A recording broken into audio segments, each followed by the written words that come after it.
judge of action and vision committed to the cause of improvement of the judicial system to step upon the floor to give her inaugural address. Bar associations, the members of the Legislative Assembly, my brother and sister judges before me, and I'm sorry I omitted the Registrar General of the Madras High Court and the Registrar PPS to the Chief Secretary of Chief Justice of Madras High Court, who are present here today, members of the bar, senior and junior, the officers and employees of the High Court, the litigants, members of the print and electronic media, ladies and gentlemen. It is indeed a pleasure for me to be here once again, and this time to inaugurate 3 courts, a family court, an additional sub-court, and an additional Mahila court. As a member of the committee constituted by the Supreme Court, which is headed by Justice Kurian Joseph, Judge of the Supreme Court, on sensitization of family court matters, I really feel privileged to be able to inaugurate yet another family court. And I do hope, as suggested by one of the office bearers of one of the bar associations, we will very soon be able to inaugurate another one. As has been said by one of the speakers speaking before me, family disputes are very unfortunately on the rise. The rate of divorces and broken marriages is on the increase day by day. The disputes in family matters is different from other kind of disputes because it involves emotions, it involves ego, it involves a whole number of members of the family. These matters need to be dealt with sensitivity and at the earliest. It is often found that the worst sufferers in family disputes are the hapless children of broken marriages. There are issues of maintenance. I do hope that the judges presiding over the family courts will keep this in mind. And I do hope that the lawyers who are sitting in front of me today will keep in mind the provisions of the Family Courts Act. Keep in mind that family disputes are not really disputes which are adversarial in that sense. After all, in family disputes, one may lead a litigation, one may win a litigation by taking recourse to legal nuances, maybe even sometimes by distortion of facts. But at the end of the day, what happens? Does one really win? What about a divorce wrongfully obtained by setting up some evidence? At the end of the day, having to take a child to the psychiatrist for psychiatric ailments. These are issues which have to be kept in mind. And of course, maintenance is very important.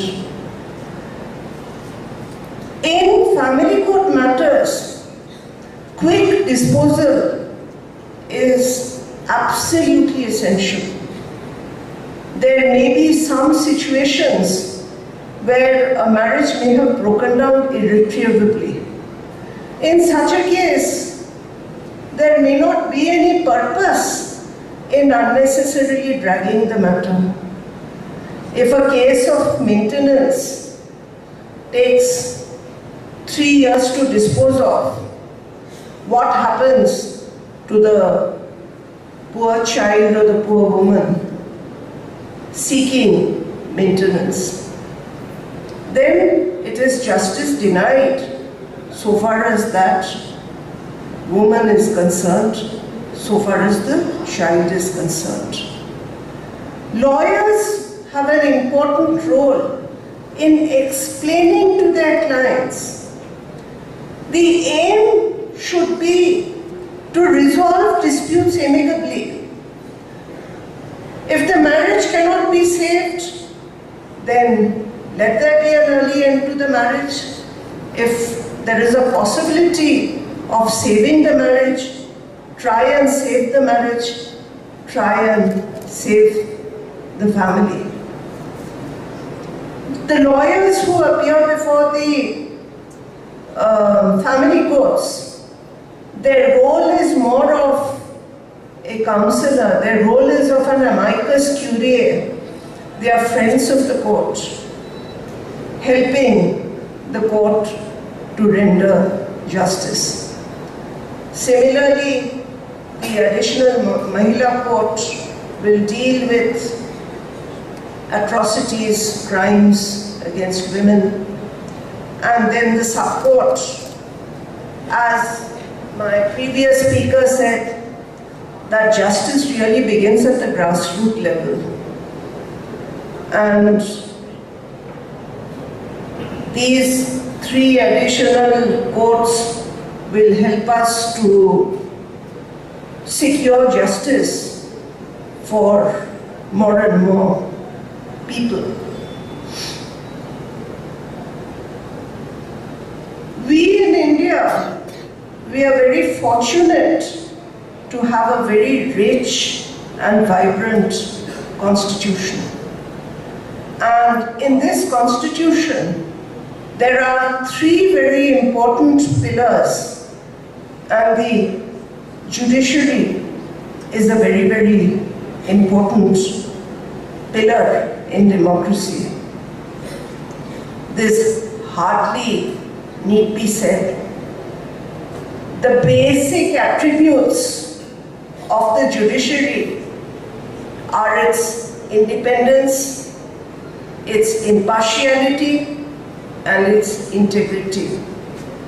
In the judicial system, as one of my previous speakers, Justice Bilumani, has just said, the lawyers, the judges, the staff, they all have an important role to play in rendering justice.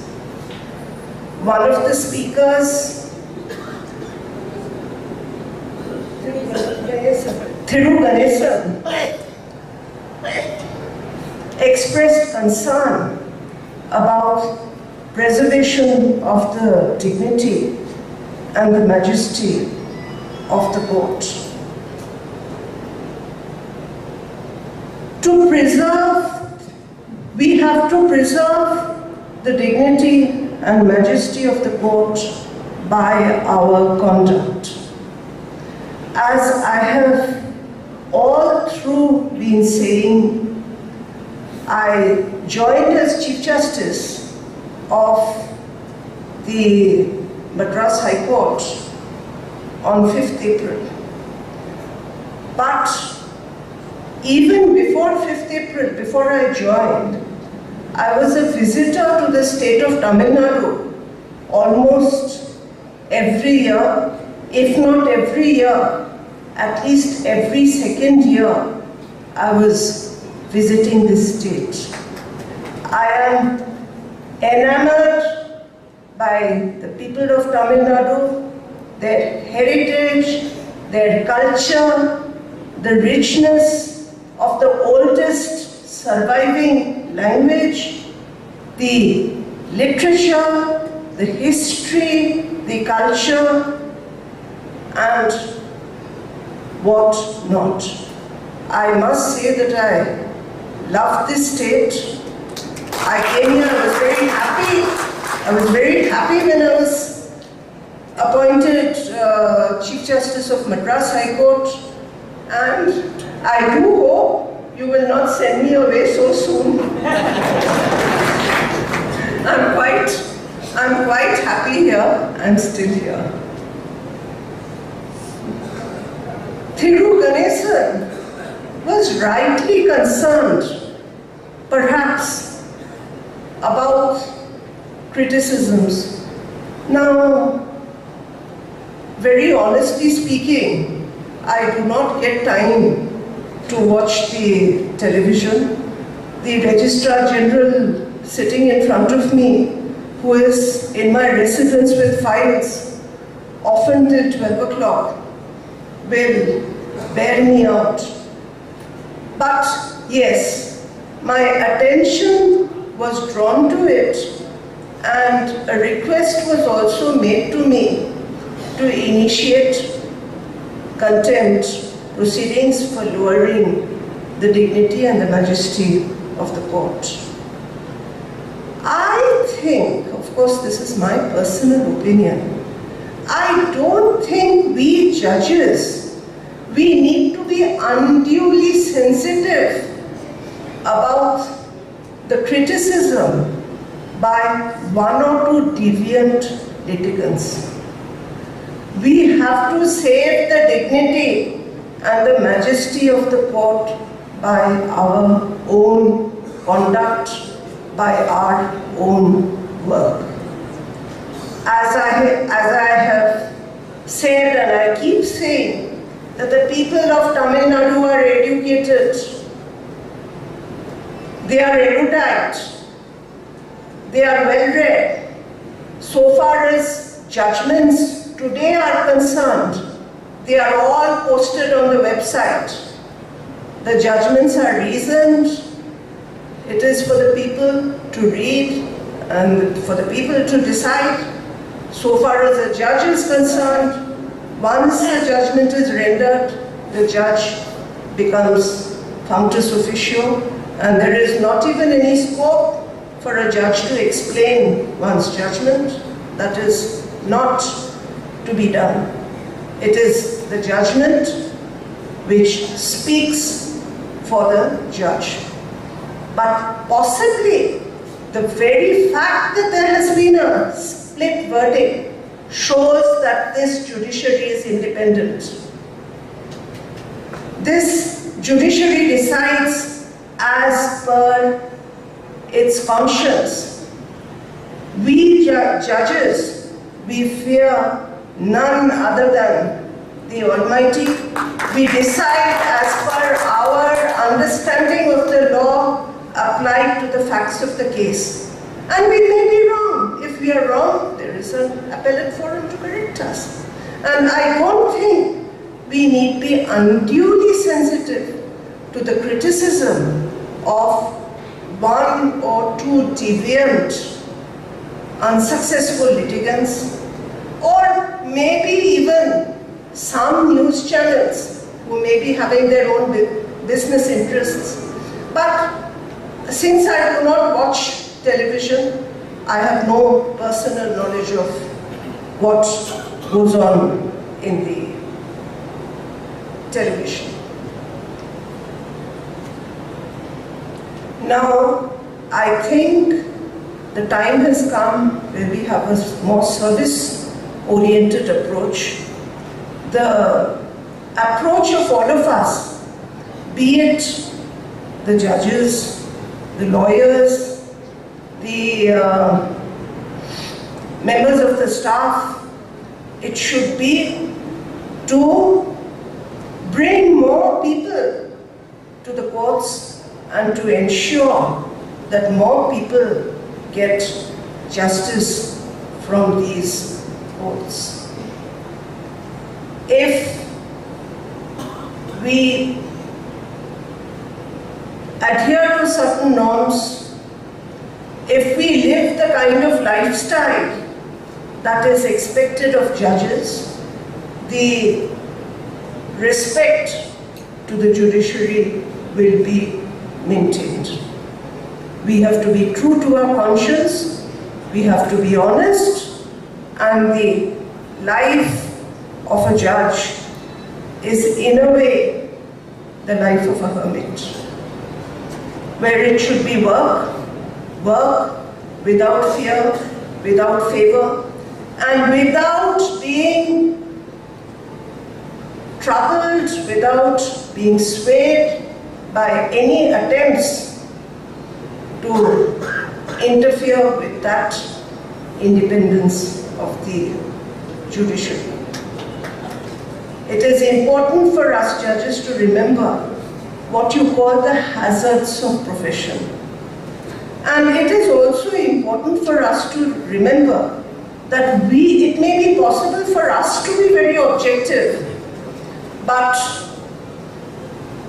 the litigants before us, they may be far more emotional with their issues. Of course, when Thiru Ganesan is right that it is the judgment which should be criticized and not the judges.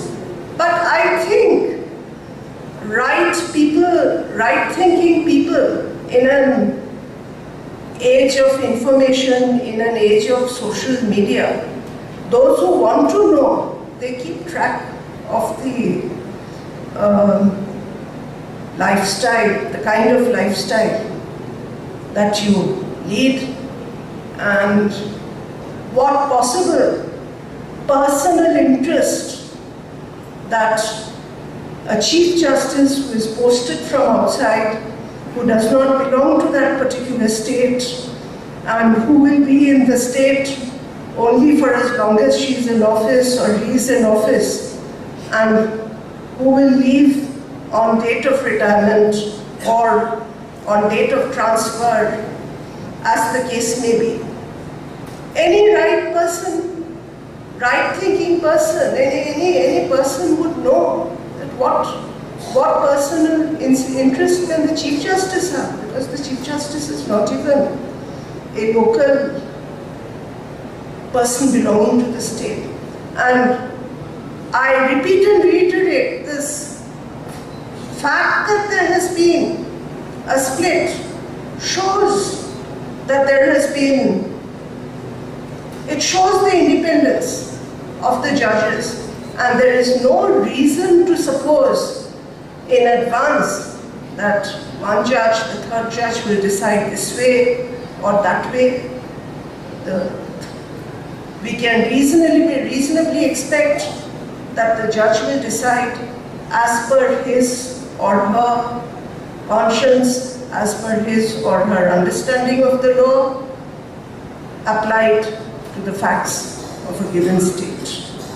These are problems we face at every level. My brother and sister judges of the judiciary are facing it every day.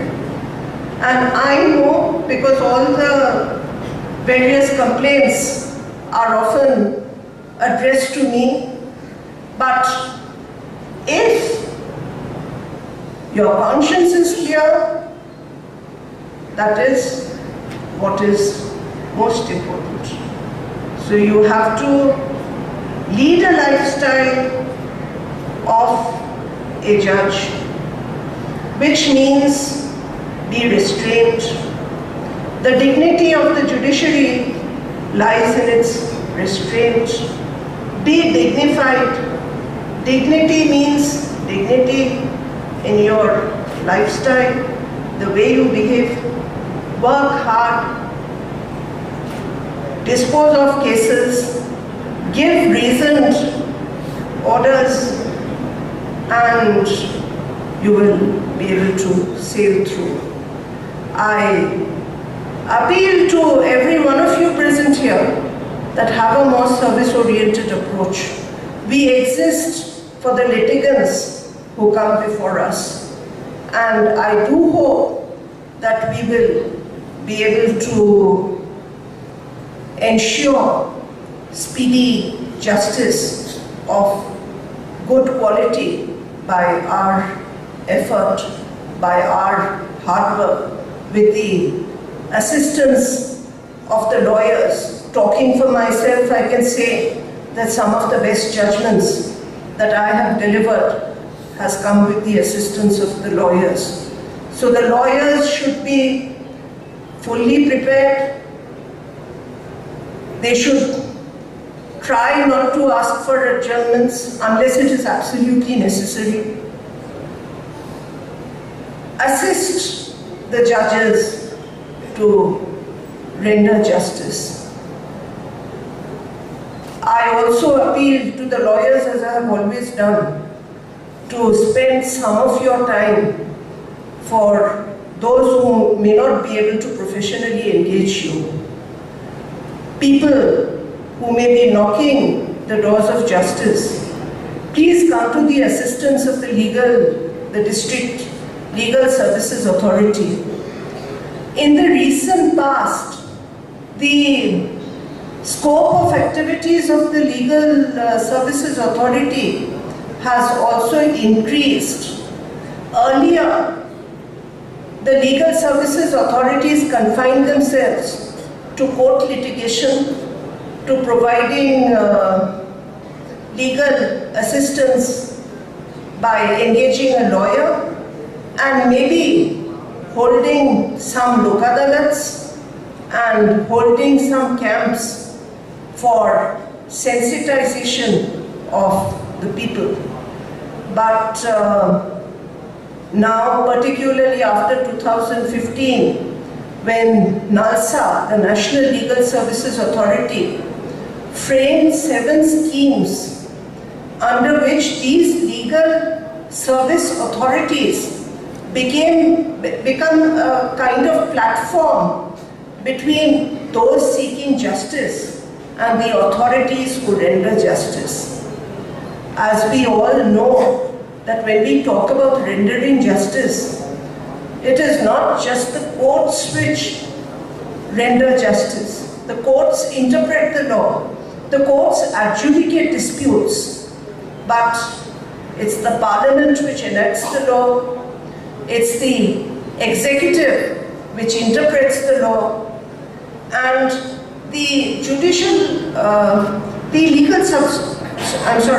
the legal services authorities are now trying to ensure that they can also make those in need of justice aware of the various schemes framed by the different governments, be it the central government, be it the state government, and to enable them to get the benefit of the schemes, to ensure that people are not denied justice because they do not know what are the schemes which exist for their benefit.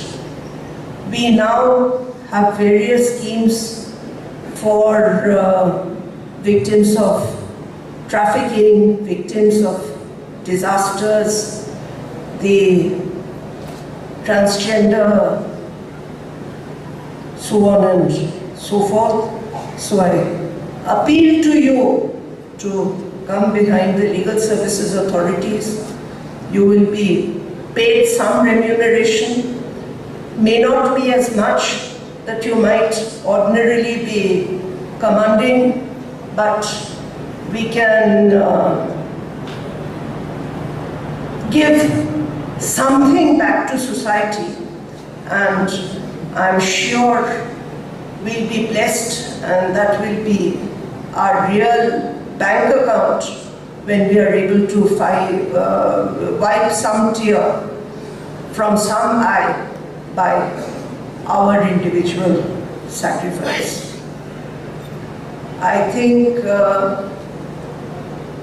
I once again thank the district, the district judge and his team, the district authorities, and last but not the least, the Bar Association, the members of the bar, for giving me the opportunity to be here at this wonderful place to inaugurate this program. To inaugurate these courts and to share my thoughts with you. My appeal to you once again, my brother judges, from a court-centric approach, have a more litigant-centric approach, have a more service-oriented approach. You should be like a salesman bringing litigants to the judiciary.